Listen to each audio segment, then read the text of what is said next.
Okay, today we're going to change the front stabilizer end links, which go from the end of the stabilizer to the shock absorber, which I believe is what's making all the rattling noises. And should have a jack in the trunk on this spare tire, which I like to use to jack up the front of the car because it fits right in that little slot that's provided, and then I can use my floor jacks for other things. So in the book they say jack it up, take the wheel off, which I'll remind everyone has a lug nut torque spec of 110 pounds. So you just put a screwdriver in that little corner there and pry it off, and the hubcap comes off, and then you can access your wheel nuts, which are right there. Can use the wrench that it comes with because it fits to take it off, but you got to use a torque wrench on the other side, putting it back on. Okay, this is the thing we're going to replace. We can find a good spot for it. It's the end link for the sway bar. Goes right down there on the end of the sway bar, and then it comes up and connects to the shock absorber body right there, which I also changed, but was a real hassle, so I didn't videotape it. But again, you can rent the screw, the spring compressor at O'Reilly or wherever. But get the really good one, because that spring is tough, dude. So anyway, back to this. These end lock nuts that go on here on the end of this screw is a 95 pound torque. So this came loose at one point, the nut on that side, so I put Loctite on there, so I don't know, this might be a hassle. Anyway, that's the other side. So that's what we're going to do. We're going to replace these two now that we got the wheel off. It's kind of weird because you got to break the bolt loose and then put a jack underneath here and jack it up to get the pressure off of it so you can pull it out. That's probably the only trick that I have learned so far. And again, it's a 95 pound torque, and these are what the brakes look like if you're going to go there. We're going to go there next and replace the little anti-rattle clips, they call it, which are right there.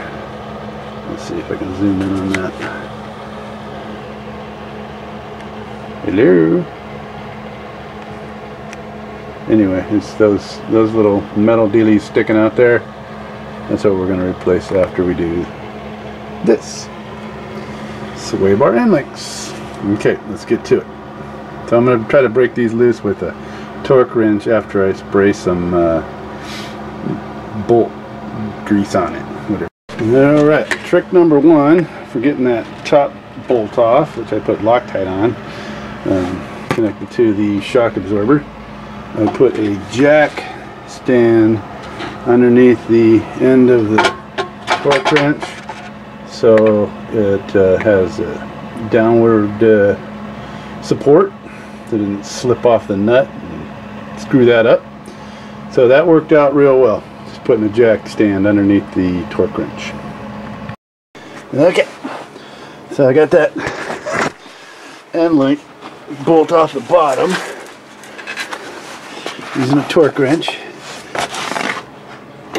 onto there, and that's the nut, and then got it loose, and then we just unscrew it, and then we'll have to jack it up to get the pressure off the bolt, and got to jack the sway bar up, and then I'll release the pressure. Okay, so I took the little protector boot off, and then I said, well, which way is which? So I looked at the original, and there's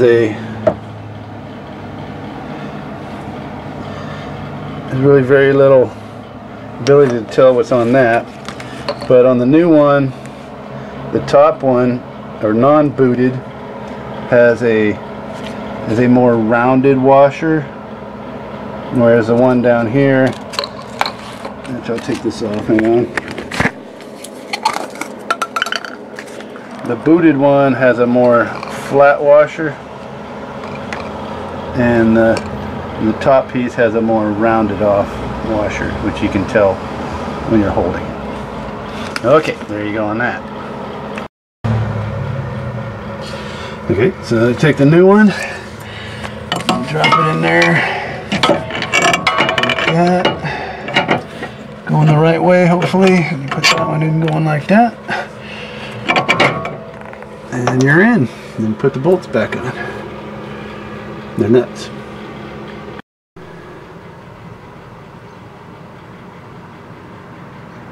Alright, well, I'm on the passenger side now, and the link goes through the front, but you pull the torque wrench up as opposed to pushing it down on this side. So there's the other end. It's the same bolt as the lug nuts, so one and the same. So there's the other side, and I'm putting that together. The factory link, where'd it go? No, it's on the other side. Anyway, it actually had an LH for left hand, so it was the factory one. It's 70,000 miles on it. I guess it's doomed.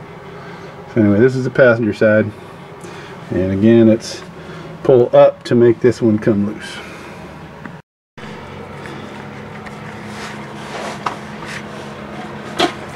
Okay, on this one I had to use a little